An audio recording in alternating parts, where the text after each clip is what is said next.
Welcome back, everybody. So it is the end of the month, and you know what that means. It is time for our thrift store Halloween haul, and I got a few items this month. Not a whole lot, but I'm excited to show them to you. But more importantly, I did find some good inspiration during my shopping experience this month, and I'll tell you a little bit more about that as we see some of the products that I got. However, first, as I like to do, I want to show you this month's Ugly Pumpkin of the Month winner. And this was a submission from Nikolai, who is on Instagram as Spot the Halloween Master. And he provided this entry, which is suitably ugly. I'm not exactly sure what it was. When I first saw it, I thought, is that a coconut? But no, it appears to be maybe a block of wood that's been painted. I'm not sure what's going on with the nose. It seems like a very triangular block just sort of glued on there, and I don't know what's going on with that hair. Is that raffia or whatever you call it? Certainly, this guy wins Ugly Pumpkin of the Month. Thank you, Nikolai, for your submission. If anyone out there wants to submit an Ugly Pumpkin of the Month contender for any upcoming month, you can do so on my Instagram page. Just shoot me a private message. My Instagram is Happy Haunter, and I'd love to be Instagram friends with you. So with that out of the way, it's time to dive right into some of the fun things that I got this month. We're going to start with this guy. He is a toad, obviously. I'm guessing he's some sort of outdoor product. I'm not entirely sure. He has a base with a speaker in it. There's a battery compartment. And if we open that up, you can see it is just completely rusted. So there's no chance of even attempting to make this work.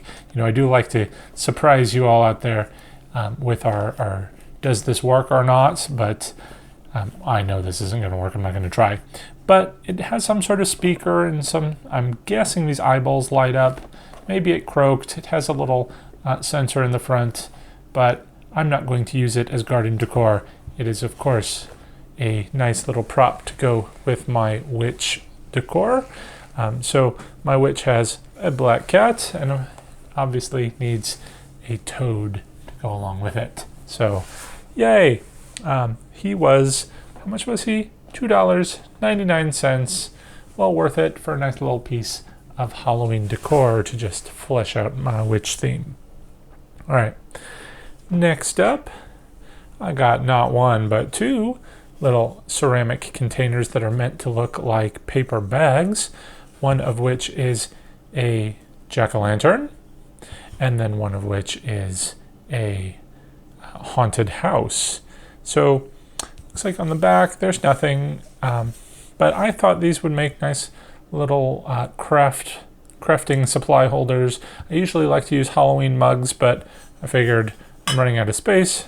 I can use these. They sort of take up not a whole lot of room, much less room than mugs, because we can just press them together. And, you know, I can throw pencils or scissors or glue sticks or whatever and keep my crafting supplies nice and orderly, because, you know, I am trying to do more crafting for you guys with some DIYs, and I've got a couple of interesting ideas I'm going to try and pursue coming up as we make our way toward Halloween. Each of these was 99 cents. Also, 99 cents each were these cups. As you can see, it's got a spider and a web theme, and they're plastic. They are, you know, not super high quality. You'd probably be thinking, will anyone ever actually use that? It's hard to say. I initially would have thought no, but you may remember from some of my previous hauls that I have a matching tray, so that's nice. And then I also have some martini glasses and a shaker, which I've used in other videos as well. So even though I never thought I would use these, I did, and I get good usage out of them. So I'll give these a wash. Maybe I'll use them for like little dessert cups, put some ice cream or something in there. It's kind of cute, and of course it goes with this whole tray theme. I think there was a maker's mark on the bottom of the tray. This was, by the way, these were also Goodwill finds. It says Fun World, Actually, www.halloweenworld.com. Don't know if they're still in existence, but that's where you could have found this product line.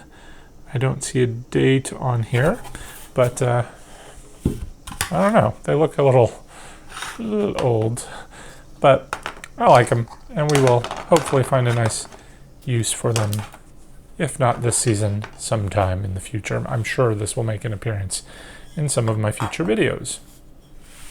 So let's just go ahead and move my cup set over there.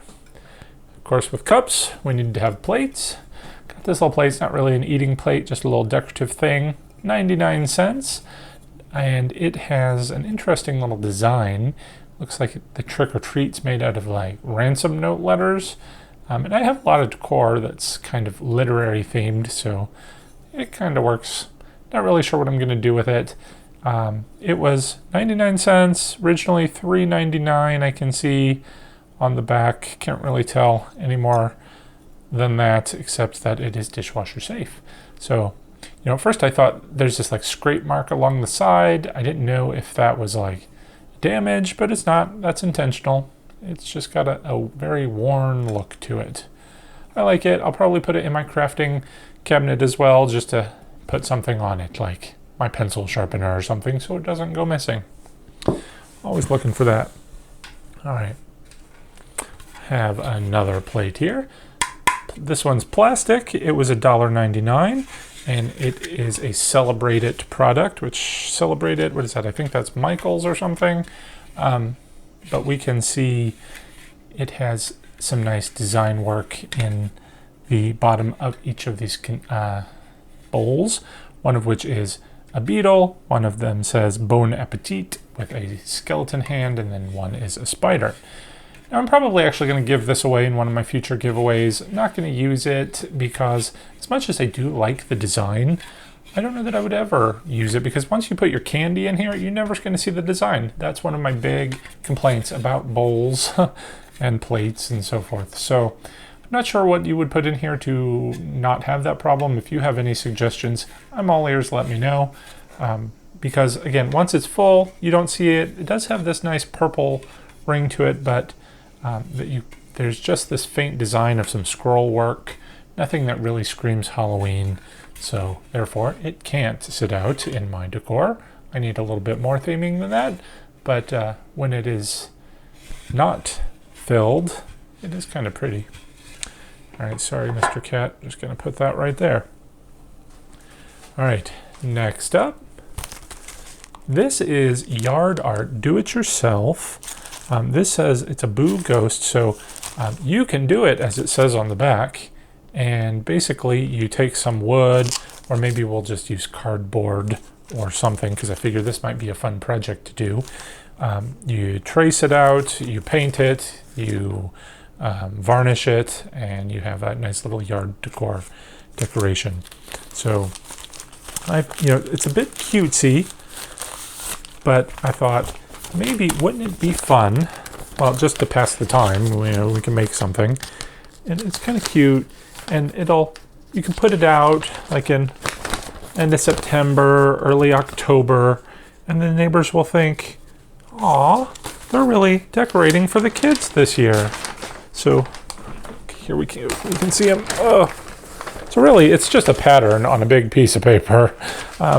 And I paid, how much did I pay for this? 99 cents. Did I tell you about the bowl? The bowl was $1.99. But this, 99 cents for this big Boo, which, if anybody's, it's not even that detailed, which is good because, when you go to paint it, I'm not much of an artist, so all I really need is a little pattern and I'll be good. But anyway, as I was saying, you put this out in early October, and all the neighbors will think you're doing a great job for the little kids. Little do they know you're going to get rid of this garbage in second week of October and really start putting out the scary decor. So I like to play mind games with the neighbors. Not only did we get one of these yard art products, we got two. So got the ghost with the Boo. I got the ghost in a pumpkin. Did I say two? I got three, sorry. And I have this trick or treat with a fence. This one's a little bit more detailed with the cat and ghosts that say boo, and he's wearing a little hat, and isn't he cute? And there's a little jack-o'-lantern. So look at that. Wouldn't that just look nice in between the two ghosts and the pumpkins? Just right by your driveway entrance. People are going to think you're going to be a great neighbor. Little do they know, we're going to scare the crap out of the kids later. All right, that's pretty much it. I've got 2 more items to show you, both of which are books. So there I've given away a little bit, but the first of which was $1.50 one, and it is this Sleepy Hollow book.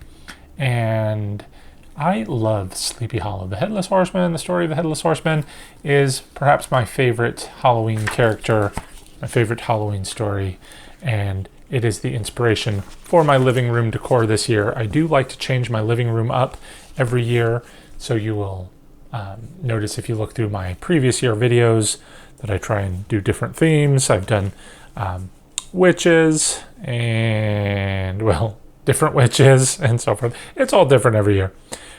Last year was pumpkins, kind of, really. So anyway, I'm going to do Headless Horseman this year. I was inspired by this book. It's got some great artwork. You can see by the cover. I hate to do it, but we are going to cut this book up just like I've done in some of my other tutorial videos. I love making art out of these books. So they've got great artwork. We are going to cut up the pages. We're going to frame them. We're going to hang them up. And look at that. That's scary in itself. What is that? I guess poor Ichabod Crane is dreaming of his true love, but who would love a face like that? Anyway, I love the artwork in here. Oh, definitely have to frame this one. Anyway, moving on. I love the horse's faces. They're kind of intense, but they're not really scary. A lot of pictures of townsfolk, which I'm not too thrilled about. I'm probably going to use a series of pictures, maybe going up the stairway or in the hallway area, just to kind of tell the story of the Headless Horseman in just a couple of images. So if you know what you're looking at, you get the picture. But if you don't, I mean, you'll just have weird looking scary horses. There's nothing too scary in this book. I mean, it is a kid's book. There's just some fun imagery that will go with my Headless Horseman theme and add some back story. Let's see. I like the last image too, with the little pumpkin, the deflated pumpkin. Not deflated, I guess it's broken there on the bridge. But Headless Horseman, Sleepy Hollow. Can't wait to explore this theme this year. Especially, I'm going to have a little bit more time doing my living room decor this year, because I kind of am accepting the fact that I'm not going to have my garage haunt this year. I'm assuming we are not going to have a neighborhood party because of the pandemic. So I just might be abandoning my haunted cinema theme. I know it's going to disappoint some of you out there. I'm disappointed too. But there's a lot of work going into that, which I just feel like I'm depressed every time I'm working on my haunted cinema project, because no one's going to see it because I'm not going to have my garage haunt.